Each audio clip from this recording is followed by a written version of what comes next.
அமைதியா இருக்காங்க. ஹலோ இல்ல இல்ல நான் மதுரைக்கு போறேன் அந்த பொங்கலுக்கு. இதுக்கா சாய்க்கா சாய பாப்பேன், ஜல்லிக்கட்டு பாக்குறது.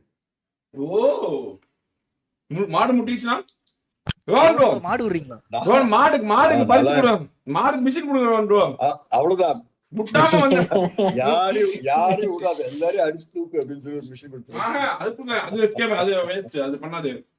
பிடிக்காம வந்தீங்கன்னா உனக்கு ஒரு இதுன்னு சொல்லிருங்க, உனக்கு ஒரு பெண் மாடு இலவசம்.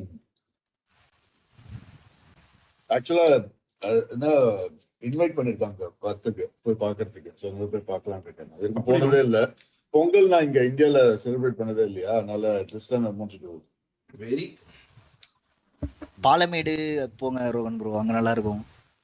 அவங்க எங்க கூட்டின்னு போறாங்க,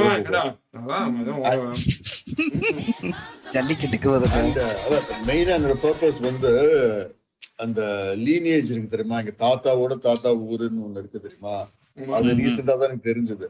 சோ அந்த வீடு எங்க இருக்குன்னு கண்டுபிடிச்சிட்டோம். சோ அந்த வீட்டுக்கு போறோம் நாங்க, சோழவந்தான் பக்கத்துல. சோழவந்தான் ஆக்சுவலா. ஓகே.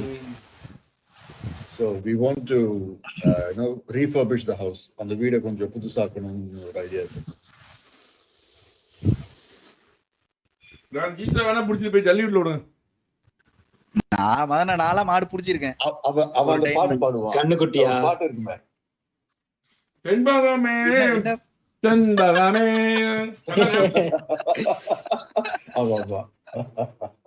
அது அவன் அப்ப கூட பாத்தீங்களா, பெண் மண்ணா தான் பிடிப்பான், ஆண் மண்ணா பிடிக்க மாட்டான்.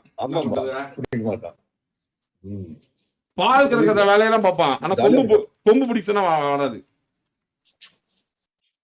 இவன் கொம்பு பிடிச்சிருவான். இவன் கொம்பு பிடிச்சிருவான். என் போதிகை சந்தானமே. அடுத்தது என்ன மேக் ஓவர் நரேன் என்ன போட போறோம்?